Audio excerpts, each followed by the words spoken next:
Voy a dar comienzo a la primera charla del track, que si les parece ya como estamos en hora, vamos arrancando.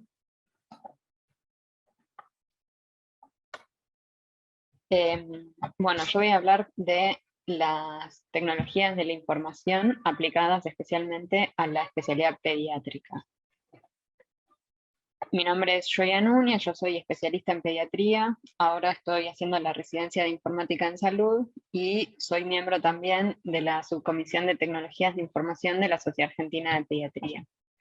De información de contacto, ahí les dejo mi email y me pueden encontrar en LinkedIn también como Joya Núñez. Y bueno, arranco la charla de hoy. Desde hace los últimos años y especialmente con la explosión de la pandemia, todo el desarrollo tecnológico que hubo habiendo permitió una gran aceleración de los procesos de transformación digital.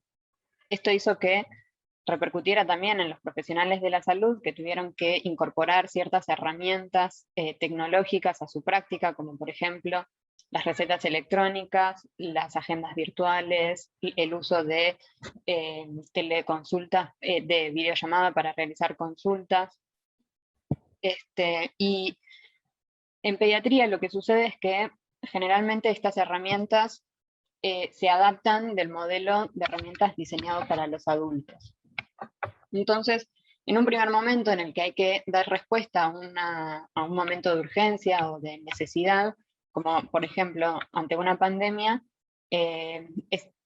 podemos adoptar estas herramientas así como vienen, pero alejándonos un poco del momento crítico.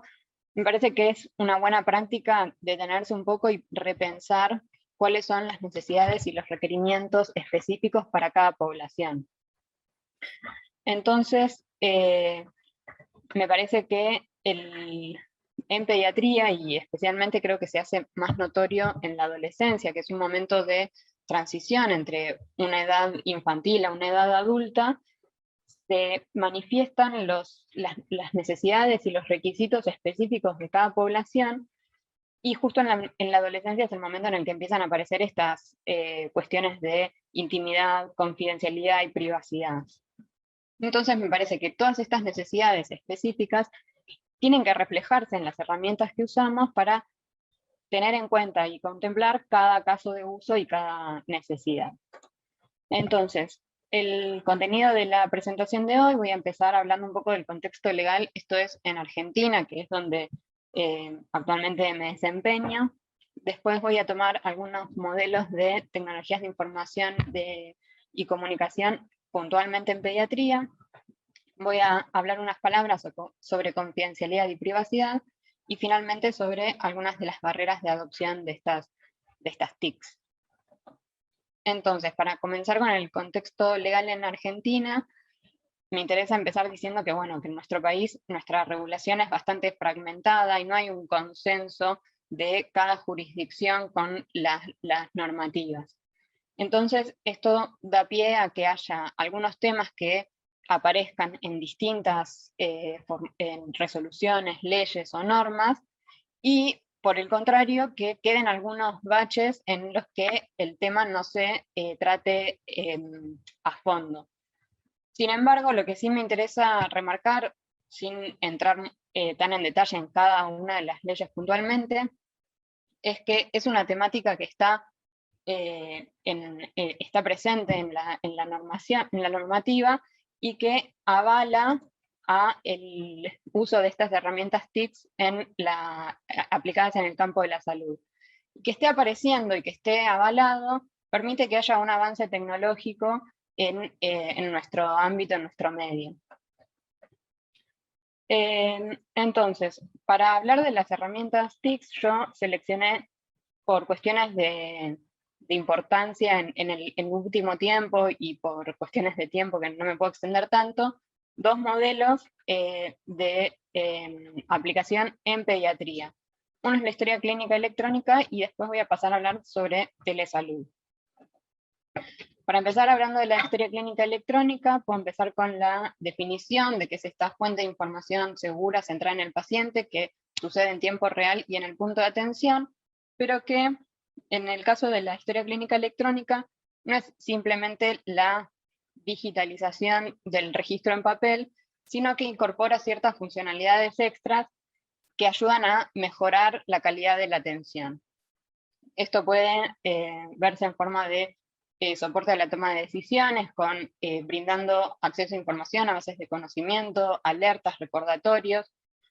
Puede también ayudar a agilizar los procesos, teniendo toda la actualización en tiempo real y la comunicación entre los distintos involucrados en la atención clínica. También permite un enfoque integral, reuniendo toda la información en una misma fuente y a su vez pasar desde un enfoque individual a un enfoque poblacional. En pediatría hay algunos aspectos que me parece que ameritan considerar puntualmente sobre la historia clínica electrónica y los seleccioné para tratar más en profundidad. En principio, me interesa hablar un poco de la identificación de los pacientes pediátricos, porque si bien es un punto fundamental en cualquier historia clínica electrónica o en cualquier modelo de registro, como primer paso para garantizar la seguridad de los pacientes, en pediatría hay algunas situaciones que se corren de la media habitual. Por ejemplo, el caso de pacientes que aún no nacieron o de los recién nacidos, pueden suceder cuestiones de salud que requieran un registro en momentos prenatales y quizás la falta de documentación o cuestiones administrativas legales hacen que este proceso de identificación única sea un poco engorroso. Entonces, está bueno que el sistema de historia clínica electrónica permita registrar estos pacientes y sobre todo les permita una continuidad a lo largo del crecimiento y el desarrollo en distintas etapas de su vida. A su vez, es habitual en los recién nacidos que el nombre no sea el definitivo, que se nombren transitoriamente a los pacientes, y el sistema tiene que permitir cambiar este nombre hasta el momento del nombre definitivo. También las cuestiones de género, que ya está estipulado en la ley de género, pero en pediatría sucede al momento del nacimiento, en los pacientes que tienen genitales ambiguos, la historia clínica tiene que permitir esta identificación correcta y luego la adaptación según corresponda. Pasando un poco a hablar sobre la antropometría, los pediatras nos basamos mucho en estas mediciones y nos resulta muy útil tener una visualización gráfica para entender cuál es el estado nutricional, cómo viene el crecimiento, cómo es el estado de salud en función de estos registros. A su vez, tener una comparación estándar con las medidas locales o regionales y permitir también el ajuste de la unidad con la cual medimos. Por ejemplo, al principio empezamos a medir en centímetros y luego metros, de gramos pasamos a kilos. Todo esto tiene que estar contemplado, así como el cálculo de índices o de percentilos. Después me interesa hablar sobre inmunizaciones, que bueno, en este contexto se hizo muy evidente la importancia del registro de las vacunas, no solo como genérico, sino también como cada producto. Y el caso de las inmunizaciones tiene como de interesante que le sirve tanto al profesional de la salud como al ente regulador, que en nuestro caso se llama NOMIVAC, como al paciente. Entonces, este sistema, al permitir de visualizar gráficamente mandar recordatorios y alertas, permite aprovechar las oportunidades de vacunación, y a su vez le permite al paciente tener un registro de en qué estadio está y cuándo le corresponden las nuevas vacunas. Después hay algunos aspectos específicos que me interesa abordar sobre la edad pediátrica puntualmente. Generalmente se intenta hacer un enfoque bastante holístico que contemple distintos aspectos de la vida del paciente. Entonces está bueno tener en cuenta la alimentación y la lactancia, situaciones habitacionales, conformación familiar, el registro de los distintos hitos madurativos a lo largo de su desarrollo. Y con respecto a la prescripción y los resultados, en pediatría es muy frecuente ajustar dosis a peso o superficie corporal, y esto tiene que ser, o sea, esto se hace en pos de garantizar la mejor seguridad del paciente. Entonces, si el sistema ya nos ayuda con estos cálculos, lo mismo en la interpretación de los resultados, según edad o según etapa, poder visualizarlo en ese momento. Después, por último, unas últimas palabras de consentimiento informado. El consentimiento informado no necesariamente tiene que ser un documento escrito, muchas veces con ser un consentimiento verbal alcanza. Hay algunas excepciones, por ejemplo, en procedimientos que haya que realizar, internaciones o procedimientos invasivos, y en ese caso el consentimiento tiene que formar parte de su registro clínico. Entonces, esto puede ser en forma de digitalizar el documento o de directamente incluirlo ya desde la plataforma. Ahora me interesa empezar a pasar hacia lo que les decía al inicio del momento de la adolescencia y tomar las necesidades de privacidad y confidencialidad, justamente porque en esta etapa empieza a haber como un conflicto entre la necesidad de acceso a la información, tanto del paciente como de los padres que quieren saber, pero a su vez hay un conflicto con la necesidad de intimidad, de no querer contar todo, pero querer saber. Entonces, en relación a esto, traigo la Ley de Protección Integral de los Derechos de Niñas, Niños y Adolescentes, que habla de la autonomía progresiva en relaciones médicas, en cuestiones médicas, y que estipula que los menores de 13 años siempre necesitan la representación de los padres, no pueden tomar decisiones médicas por sí solos. Ya los mayores de 16 son completamente autónomos, pero hay un rango entre los 13 y los 16 que depende del tipo de decisiones, si ponen en riesgo su vida o si tienen un riesgo importante como tratamientos o diagnósticos invasivos. Si hay riesgo, los padres necesitan autorizar esta decisión, mientras que si son cuestiones menores, no sería necesario. Esto igualmente es un marco muy dinámico que en cada caso debe revisarse y actualizarse, porque siempre lo que prima es el interés superior del niño. Entonces no es algo que podamos aplicar sin revisar cada contexto.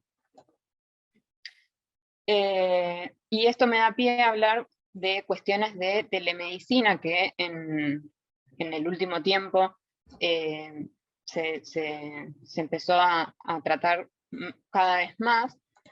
Me interesa clasificar algunos aspectos de lo que es la teleconsulta, particularmente en la adolescencia. Empezar diciendo que la consulta virtual no intenta reemplazar a la consulta presencial, sino que sirve como una herramienta más, un recurso más con el que contamos, y que lo que intenta hacer es aumentar el acceso a esas situaciones en las que, por cuestiones geográficas, epidemiológicas, como por ejemplo en la pandemia, o por el motivo que sea, la presencialidad se dificulte. Sin embargo, es importante tener en cuenta las limitaciones de esta práctica y el momento en el cual sea necesario hacer el cambio desde una modalidad a la otra. Pero bueno, con respecto a la consulta en sí, hay ciertos aspectos organizacionales, como por ejemplo, tener en cuenta un contacto o una forma, una vía de contacto alternativa en caso de que haya un corte en la comunicación, tener incluidas como las buenas prácticas de la teleconsulta en general, mantener un espacio limpio, silencioso, que no haya gente pasando atrás, que si garantizar la privacidad mediante el uso de auriculares para que el paciente no se sienta vulnerable en cuanto a las cosas que tiene que comentar. Tener en cuenta la red de contención, tanto familiar como sanitaria, en ciertas circunstancias, sobre todo de urgencia o de riesgo inminente. Es bueno siempre contar con un adulto de referencia, que puede ser un padre o no necesariamente, pero que en algún momento o haya una instancia de consulta juntos, para después sí pasar al momento privado. Esto, digamos, no dista tanto de lo que es la consulta presencial, pero si un paciente adolescente consulta por sus propios medios y desea tener una consulta solo, en ese momento se tiene que dar respuesta a esa consulta, no perder oportunidades de atención. Después, cuestiones de confidencialidad, tener en cuenta los alcances, que lo mismo que se habla en la consulta virtual, luego va a tener el mismo nivel de confidencialidad que en la presencialidad, respetar este tiempo solo con el paciente, y en cuestiones de extrema necesidad, como por ejemplo riesgo inminente de su vida o de terceros, es posible vulnerar esa confidencialidad.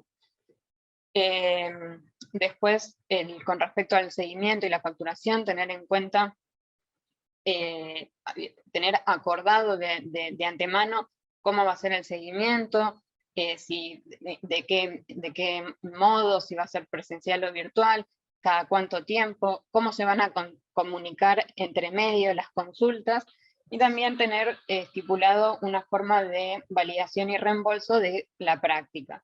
Esto todo enmarcado dentro de las regulaciones de la jurisdicción en la que se encuentran.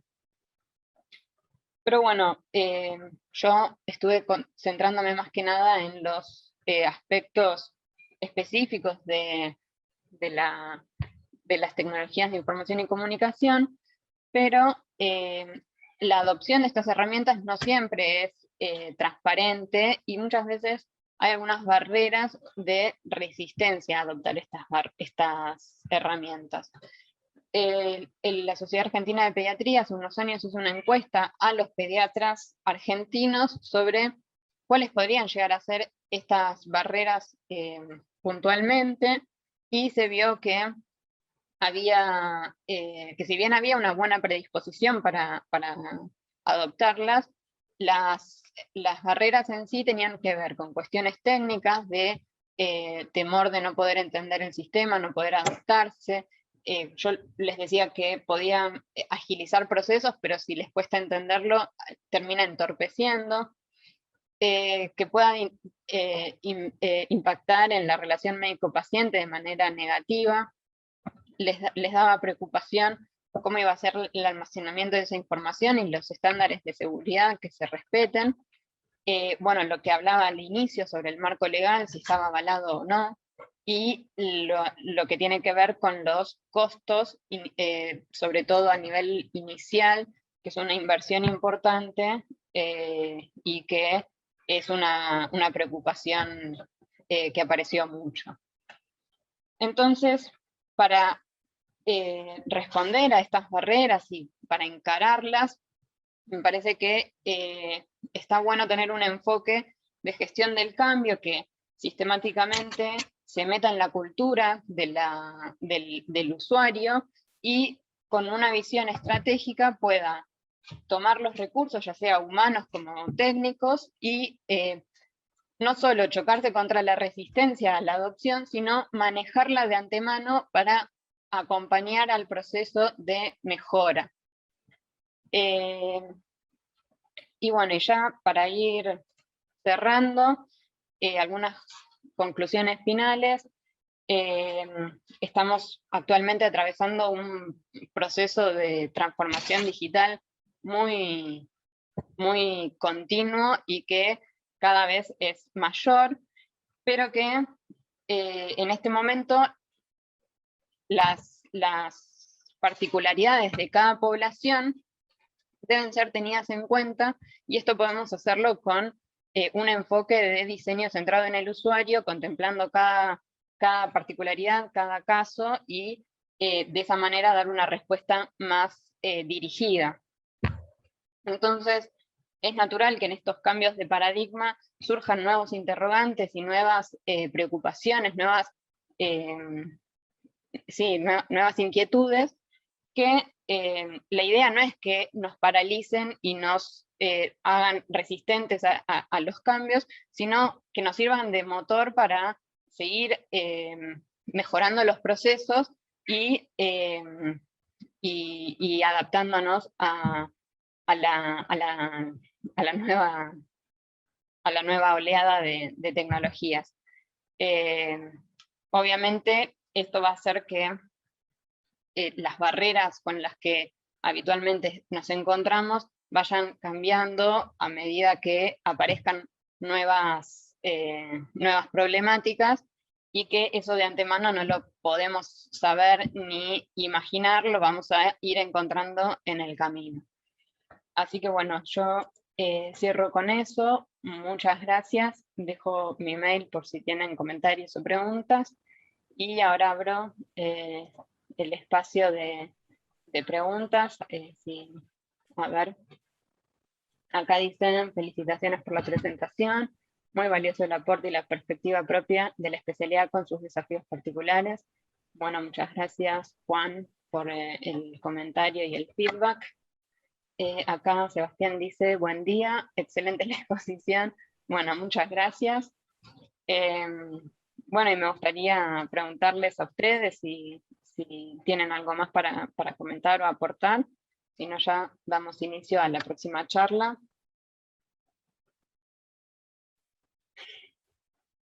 Laura dice: felicitaciones. Muy bueno. Bueno, me alegro que les haya gustado. Voy a dejar de compartir pantalla.